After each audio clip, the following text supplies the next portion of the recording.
بسم اللہ الرحمن الرحیم۔ میں ہوں سید عارف بہار اور آپ میرا یوٹیوب چینل دیکھ رہے ہیں۔ ناظرین، اس سے پہلے کہ گفتگو کا آغاز کیا جائے، میری خواہش ہوگی کہ آپ اس چینل کو سبسکرائب کریں اور بیل آئیکن پر کلک کریں تاکہ ہمارے درمیان گفتگو کا یہ سلسلہ جاری رہ سکے۔ ناظرین، فلسطین میں ایک قیامت برپا ہے۔ شیخ جراح کے ایک علاقے سے شروع ہونے والی کشمکش نے پورے مڈل ایسٹ کو اپنی لپیٹ میں لے لیا ہے۔ کہیں مسلح تصادم ہو رہا ہے تو کہیں عوامی سطح پر احتجاج، مزاحمت اور بلوے ہو رہے ہیں، اور کہیں عوام اپنے حکمرانوں کو مجبور کر رہے ہیں کہ وہ اس آگ میں اس کو بجھانے کے لیے یا اس کو بھڑکانے کے لیے اپنا ایک رول ادا کریں۔ اسرائیل اور فلسطینی عوام کے درمیان یہ کوئی پہلا تصادم ہے، نہ کوئی آخری تصادم ہے، بلکہ دونوں کے درمیان کشمکش کی، کشیدگی کی، تصادم کی، موقف کے اختلاف اور دوئی کی جو تاریخ ہے وہ بہت طویل اور پرانی ہے، کیونکہ اسرائیل کا جو خمیر ہے وہ فلسطینیوں کے جذبات کے قبرستان اور مقتل سے اٹھا ہے۔ یہ جو کشمکش بن گئی ہے یہ نہ ختم ہونے والی کشمکش ہے، اور اس کشمکش سے جو سبق ملتا ہے وہ یہ ہے کہ سچائی اور صداقت اپنی جگہ ایک حقیقت ہوتی ہے۔ زمینی حقائق کے بدلنے سے، طاقت کے استعمال سے اور کسی بھی ایسے حربے اور ہتھ کنڈے سے حالات تو بدل سکتے ہیں۔ وقت کے بہاؤ سے، وقت کے گزرنے سے حالات کو تو آپ اپنے کنٹرول میں کر سکتے ہیں، لیکن سچائی کو، صداقت کو چھپا نہیں سکتے، اس کو تبدیل نہیں کر سکتے، اس کی نوعیت بدل نہیں سکتے۔ فلسطین کی گراؤنڈ ریئلٹی یہ ہے کہ وہاں اسرائیل کا قبضہ ہے، اسرائیل کا کنٹرول ہے، اسرائیل کے قوانین ہیں، اسرائیل کی پولیس ہے، اسرائیل کی فوج ہے، اور باہر کے ملکوں سے آ کے آباد ہونے والی آبادی ہے جسے اسرائیل کی آبادی بنا دیا گیا ہے۔ یہ تو ایک گراؤنڈ ریئلٹی ہے، لیکن جو ریئلٹی ہے، جو صداقت ہے، جو سچائی ہے، جس کی جڑیں تاریخ میں ہیں، وہ یہ ہے کہ یہ فلسطین کے لوگوں کی سرزمین ہے، یہ فلسطین کے عوام کی سرزمین ہے، یہ ان لوگوں کی سرزمین ہے جن کو کیمپوں میں دھکیل کر بے دخل کر دیا گیا، جن سے جبر کے ذریعے، مکر کے ذریعے، دولت کے سہارے اور بہت سے طریقوں اور انداز سے ان کی زمینیں چھین لی گئیں، ان کے باغات چھین لیے گئے، ان کے گھر چھین لیے گئے، اور ایک مصنوعی ملک کو وہاں بنا دیا گیا جو ایک نقطہ تھا، اور نقطے سے وہ دائروں میں پھیلتا چلا گیا، اور آج وہ لوگ ایک نقطے کی شکل اختیار کر رہے ہیں جو ایک دائرے کی شکل میں ہوا کرتے تھے، جو ایک وسیع و عریض سمندر کی صورت میں ہوتے تھے، آج انہیں ایک قطرہ بنا کر رکھ دیا گیا ہے اپنے ہی وطن میں، اپنے ہی ملک میں، اپنے ہی علاقے میں، اور صدیوں سے وہ جس علاقے میں رہ رہے تھے اس کی نوعیت ہی بدل کر رکھ دی گئی ہے۔ تو یہ ایک ریئلٹی اور گراؤنڈ ریئلٹی کے درمیان ایک کشمکش ہے، ایک تلخ حقیقت ہے یہ، جس کا اسرائیل کا جو انٹیلیجنشیا ہے، جو ایک سمجھدار لوگ ہیں اور متوازن سوچ رکھتے ہیں، جو وہاں کے اخبارات میں بھی لکھتے ہیں، دانشور ہیں، جو اس حقیقت کا اعتراف کرتے ہیں۔ اب جو یہ تنازع شروع ہوا، یہ ایک نیا تنازع نہیں ہے، کیونکہ ہر سال 2 سال کے بعد کوئی ایسا واقعہ ہو جاتا ہے کہ یہ آتش فشاں پھٹ جاتا ہے، یہ لاوا اگلنے لگتا ہے، تصادم ہوتا ہے۔ گو کہ طاقت کا توازن وہاں نہیں ہے۔ اسرائیل ایک بہت بڑی طاقت ہے، سپر طاقت ہے، جدید وسائل سے لیس ہے، اسے عالمی نظام کی، عالمی طاقتوں کی سرپرستی حاصل ہے جنہوں نے اس کے قیام میں کردار ادا کیا، وہ اس کے تحفظ اور بچاؤ کے سب سے بڑے ضامن بنے ہیں۔ جب بھی اس کی پیروں میں کوئی کانٹا چبھتا ہے تو وہ پلکوں سے اسے چنتے ہیں، پلکوں سے اسے نکالتے ہیں، اسے ہتھیلی کے چھالے اور آبگینے کی طرح سنبھال کر بچا کر رکھتے ہیں۔ آج بھی جب سلامتی کونسل کا اجلاس بلانے کی بات ہوتی ہے تو امریکہ جیسے ممالک ایک شجر سایہ دار بن جاتے ہیں، اسرائیل کے اوپر اپنی ایک چادر تان لیتے ہیں تحفظ کی، اور اس کے بے جا دفاع کی ایک حصار کھڑا کر دیتے ہیں اس کے سامنے۔ تو یہ ایک گراؤنڈ ریئلٹی اور ریئلٹی ہے، حقیقت ہے اور زمینی حقیقت کا ایک مقابلہ ہے۔ لیکن ہمیشہ سے اسرائیل نے، عالمی طاقتوں نے اس بدلی ہوئی صورتحال کو، اس گراؤنڈ ریئلٹی کو ریئلٹی بنانے کی کوشش کی گئی۔ مختلف جنگوں میں اسرائیل کو پوری طرح مدد کی گئی کہ اسرائیل غالب آئے، اسرائیل پورے عرب پہ اپنا کنٹرول کرے، بالادستی قائم کرے، اور جو ممالک اس فلسطین کے قضیے میں، اس کاز میں فلسطینیوں کے ساتھ کھڑے تھے، ان کو بتدریج نیوٹرلائز کیا گیا۔ سب سے پہلے مصر کے ساتھ کیمپ ڈیوڈ کیا گیا، کیونکہ وہ سمجھتے تھے کہ مصر سب سے بڑا سٹیک ہولڈر ہے، بڑا حمایتی اور پشتیبان ہے فلسطین کے عوام کا۔ اگر اس کو نیوٹرل کر لیا جائے تو یہ مسئلہ حل ہو سکتا ہے۔ تب بھی مسئلہ حل نہیں ہوا، تب بھی فلسطین کی مزاحمت کی تحریک چلتی رہی۔ پھر انہوں نے دیکھا کہ صدام حسین ایک ایٹمی پروگرام آگے بڑھا رہا ہے، اور اگر کسی اینٹی اسرائیل عرب ملک کے پاس ایٹمی صلاحیت آ گئی تو یہ خطرہ ہوگا، فلسطینیوں کے لیے ایک اخلاقی سہارا ہوگا۔ ایک صبح پو پھٹتے ہی تل ابیب سے اڑنے والے جہازوں نے عراق میں وہاں کی جو ایٹمی ری ایکٹر ہے اس کو تباہ کر دیا۔ عراق کی جو ایٹمی قوت ہے وہ پارا پارا ہو گئی، ایٹم بم بنانے کی جو ایک صلاحیت تھی وہ بھی ختم ہو گئی، اور یہ جستجو بھی ختم ہو گئی کہ وہ دوبارہ اس طرف دیکھ سکیں یا لوٹ سکیں۔ اس کے باوجود فلسطین کی تحریک مزاحمت جاری رہی، یہاں تک کہ پھر اردن میں جو مصر کے بعد دوسرا سپورٹر تھا اور جس کی سرحدیں فلسطین کے اور اسرائیل کے ساتھ ملتی تھیں، اس کو بھی نیوٹرل کر لیا گیا 90 کی دہائی میں، اور یہ مسئلہ پھر آگے بڑھا۔ تب بھی یہ حل نہ ہو سکا۔ ان کا خیال تھا کہ اگر علاقے کے اور اسرائیل اور فلسطین کے دو ہمسایہ ملک جن کے ساتھ ان کی سرحدیں لگتی ہیں اگر پیچھے ہٹ جائیں تو یہ تحریک ختم ہو سکتی ہے۔ یہ بھی خام خیالی ثابت ہوئی، اور پھر اس کے بعد انہوں نے براہ راست یاسر عرفات کے گرد ایک شکنجہ کسنا شروع کر دیا۔ جب وہ عرب ممالک میں تنہا ہو گئے، عرب ملکوں نے جب انہیں تنہا چھوڑ دیا، تو خود سپردگی کے عالم میں یاسر عرفات نے اوسلو معاہدہ کیا، جس میں ایک طرف اسرائیل کے وزیر اعظم تھے، دوسری طرف یاسر عرفات تھے۔ انہیں ایک لوکل اتھارٹی دے کر بہلا لیا گیا، اقتدار کی انہیں ایک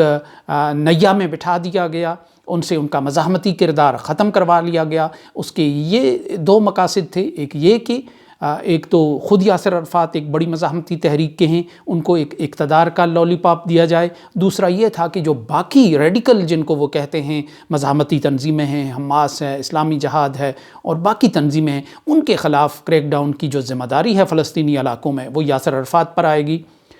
تو یہ ایک تجربہ کیا انہوں نے، لیکن اس کے باوجود اوسلو معاہدہ ایک انتہائی اہم معاہدہ تھا فلسطین کی تاریخ میں، لیکن یہ بھی ناکام ہو گیا۔ اس کے بعد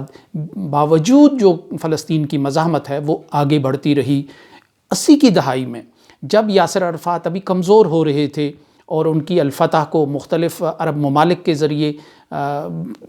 دباؤ میں لایا جا رہا تھا، ان کو جو فیسیلیٹیٹ کرتے تھے ان کو پیچھے ہٹنے پہ مجبور کیا جا رہا تھا، مالی لحاظ سے،